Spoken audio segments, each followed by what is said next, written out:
కడాన దశ social media సైకోను తయారు చేశారు. డబ్బులు డిజిటల్ కార్పొరేషన్లో పే చేస్తారు, ఆర్మీని తయారు చేస్తారు. ఆ ఆర్మీని తయారు చేస్తే కడాన్ నా మీద నీ మీద అందరి మీద పెట్టారు. కానీ కడాన కన్న తల్లి పైన కూడా పోస్టర్స్ పెట్టే పరిస్థితికి వచ్చారు. అధ్యక్ష పోస్ట్ చేసే పరిస్థితికి వచ్చారు. ఆయన శీలాన్ని కూడా శంకించే విధంగా ఏమనాలి, మనుషుల జంతువులని అడుగుతారు. మళ్ళా సిగ్గు లేకుండా మాట్లాడుతున్నారు. ఈ రోజు ఎక్కడికక్కడ మాట్లాడుతున్నారు. అంటే తల్లిని కూడా క్యారెక్టర్ అసాసినేషన్ చేసే వాళ్ళని మీరు నేను ఒక లెక్క, ఈ రాష్ట్ర ప్రజానికి ఒక లెక్క అని అడుగుతున్నా. నేను బాధ ఆవేదనతో అడుగుతున్నా.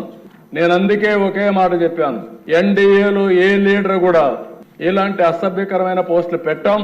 ఒకవేళ పెడితే వాళ్ళని ఏ విధంగా పనిష్ చేస్తున్నామో మన వాళ్ళు కూడా అదే మరి చేస్తా. ఈ రాష్ట్రంలో ప్రతి ఒక్క ఆడబిడ్డకు రక్షణ ఇచ్చే బాధ్యత, గౌరవంగా బ్రతికే విధంగా విధానాలు తీసుకొస్తారని చెప్పా. అందుకే ఒకే మాట అన్నాను, రాబోయే రోజుల్లో ఏ ఒక్క ఆడబిడ్డ కూడా అవమానపడడానికి వీల్లేదు.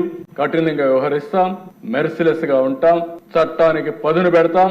పదును పెట్టడమే కాదు, అలాంటి వాళ్ళు ఈ రాష్ట్రానికే ఒక విధంగా చెప్పాలంటే ఈ రాష్ట్రంలో ఉండడానికి కూడా అర్హత లేదు. నేను చాలా స్పష్టంగా చెప్తున్నా, ప్రజల కోసరం, ఆడబిడ్డల రక్షణ కోసరం ఈ ప్రభుత్వం కఠినమైన నిర్ణయాలు తీసుకుని ఉక్కు పాదంతో అణిచివేస్తాం తప్ప వదిలిపెట్టే సమస్య లేదని మరొకసారి ఈ సభ ద్వారా ఆడబిడ్డలందరికీ విజ్ఞప్తి చేస్తున్నా.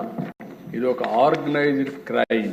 మామూలుగా ఎవరో ఒకరు ఇద్దరు పెట్టుకుంటే దాన్ని మనం కంట్రోల్ చేయొచ్చు, కానీ ఇది ఒక ఆర్గనైజ్డ్ క్రైమ్ చేసే పరిస్థితికి వచ్చారు.